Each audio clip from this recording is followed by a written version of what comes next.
जब मैं घर से गुस्से में बड़बड़ाते हुए निकल आया था और बस स्टैंड की तरफ आगे बढ़ने लगा, मैं अब मन ही मन बड़बड़ा रहा था। पता नहीं कितने पैसे छुपा के रखे हैं, लेकिन मेरे लिए एक बाइक नहीं ले सकते। अब मैं यहाँ से चला जाऊँगा और तब तक वापस नहीं आऊँगा जब तक मैं खुद के पैसों से बाइक नहीं ख़रीद लेता। इतना सोच ही रहा था, तभी मेरे पैर में मुझे कुछ चुभने का एहसास हुआ। नीचे देखा तो समझ आया कि जल्दबाजी में मैं पापा के जूते पहन आया हूँ।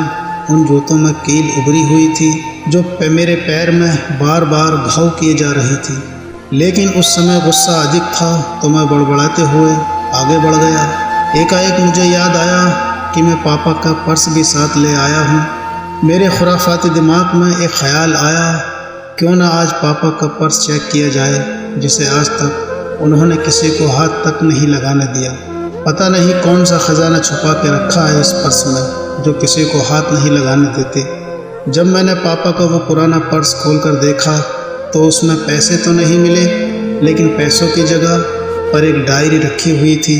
तब मैंने सोचा, ओह, तो यहाँ खजाना छुपा के रखा है। मैं समझ रहा था कि यहाँ पापा ने लिखा होगा कि किससे कितने पैसे लेने हैं और किसको कितने पैसे दिए हैं, लेकिन मैं गलत था। जब मैंने उस छोटी सी डायरी का पहला पेज खोल कर देखा तो वहाँ पर जो लिखा था वो थोड़ा सीरियस कर देने वाला था। डायरी में जो लिखा था उसे पढ़ने के बाद मेरे चेहरे पर जो एक्सप्रेशन थे वो गायब हो चुके थे, क्योंकि डायरी में वैसा कुछ नहीं था जैसा मैं सोच रहा था।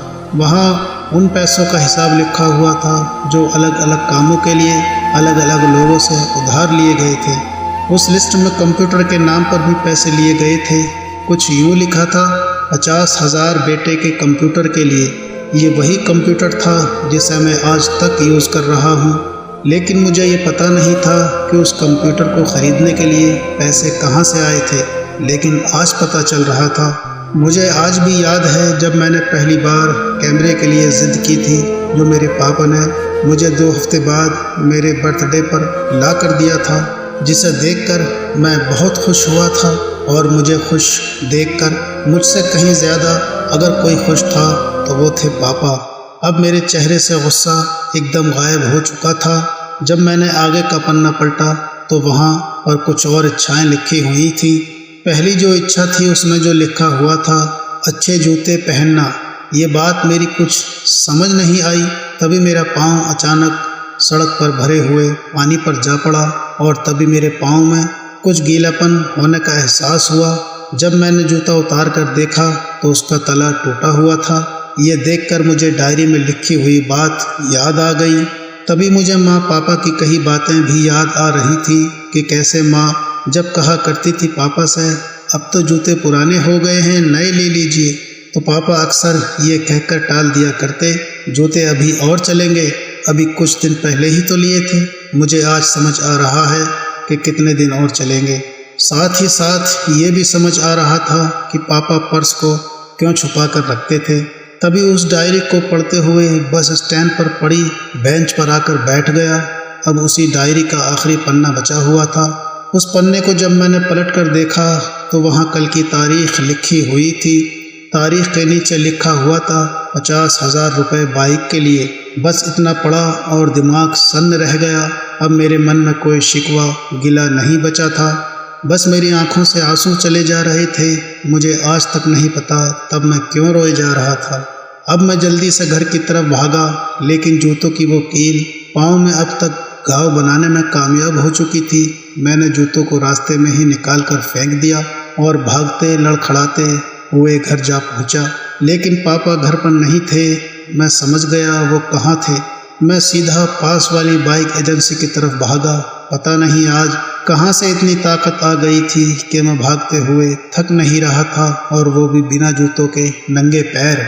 जैसे तैसे मैं बाइक एजेंसी पर जा पहुंचा। पापा वहीं थे। मैंने पापा को दौड़कर गले लगा लिया और मेरी आंखों से आंसू रुकने का नाम नहीं ले रहे थे। पापा कुछ समझ नहीं पा रहे थे, आखिर हो क्या रहा है, मैं क्यों रो रहा हूँ। मैंने पापा से कहा, पापा मुझे मोटरसाइकिल नहीं चाहिए, आप अपने लिए जूते ले लीजिए।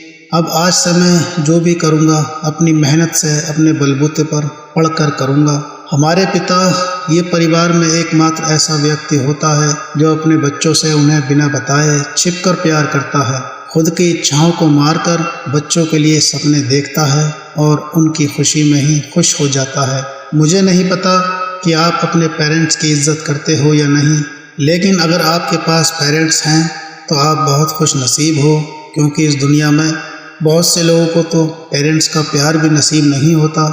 अंत में मैं यही कहना चाहूँगा कि माँ बाप की भावनाओं का सम्मान करें। तो दोस्तों, ये थी आज की हमारी कहानी। आपको कैसे लगी कमेंट करके ज़रूर बताएं। वीडियो को लाइक कर दीजिए और इसी तरह की कहानी लगातार देखने और सुनने के लिए चैनल को सब्सक्राइब करें। घंटी को दबाकर ऑल पर सेट कर लीजिए ताकि आने वाली वीडियो को नोटिफिकेशन आपके पास तुरंत पहुँचे। मिलते हैं आपसे अगली वीडियो में, तब तक के लिए धन्यवाद।